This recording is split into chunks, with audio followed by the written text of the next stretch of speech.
Prices for consumer goods are expected to rise due to network distribution failures.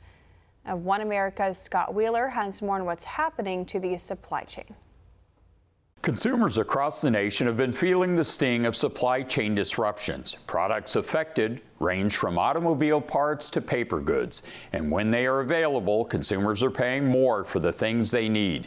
These shortages can be traced directly to a supply chain bottleneck in Southern California at the ports of Los Angeles and Long Beach, which handle approximately 35% to 40% of the U.S. imported goods.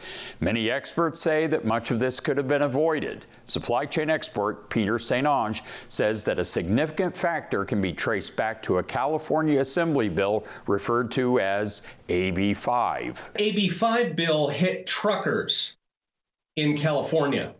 And, people who opposed the bill, who wanted people to be able to work, we pointed that out many, many times, and they just plow right through. So that's been really hard on California truckers. A lot of them have actually exited the state. Republican California State Senator Melissa Melendez was there when AB 5 was passed, but she was one of those who warned her Democrat colleagues that this bill could cause problems. Some are attributing the port backup problem and the supply chain disruptions on a California bill called AB 5. Is that true, and what about it is making it difficult? Yeah, so AB 5, we had a very tough time with that bill. We told them about all the problems that we thought would come of it. Despite that fact, they decided to pass the bill anyway. So now what we have in California is a situation where you have, I think, 169 ships that are, lingering off the coast, wanting to bring their cargo in and not able to do so. We have an roughly 80,000 truck driver shortage. So we don't have the people to move this cargo.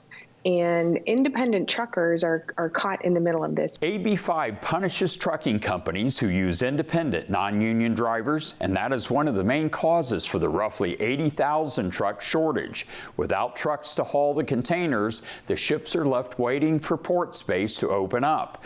And according to Melendez, California authorities have just made the whole situation worse. Meanwhile, we have all these ships that need to unload their cargo and can't do so. And then combine that with the Air Resources Board, who has said on Monday, well, if you don't move your cargo, we're going to fine you for every day that you don't move your cargo, even though you don't have truck drivers to move that cargo.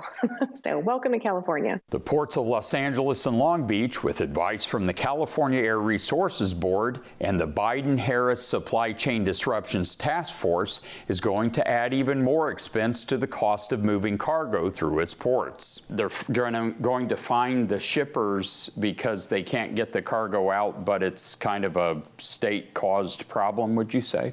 Right.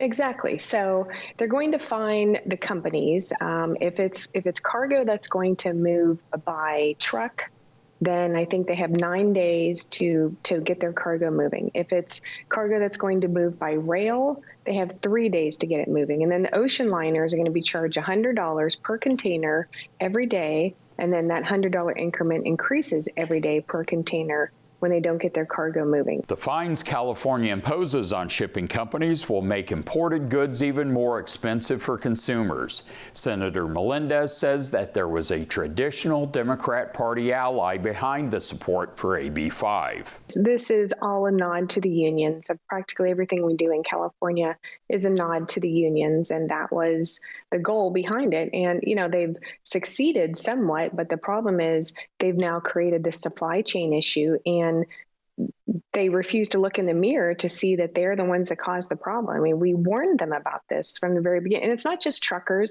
I mean, AB 5 had an effect on a variety of different industries and a variety of different types of employees. But right now, of course, it's the truckers that are in the spotlight because of what's going on in our ports and nationwide. While the supply chain problems may have started in the California legislature, the Biden administration continues to blame consumers, suppliers, and shippers for the disruptions.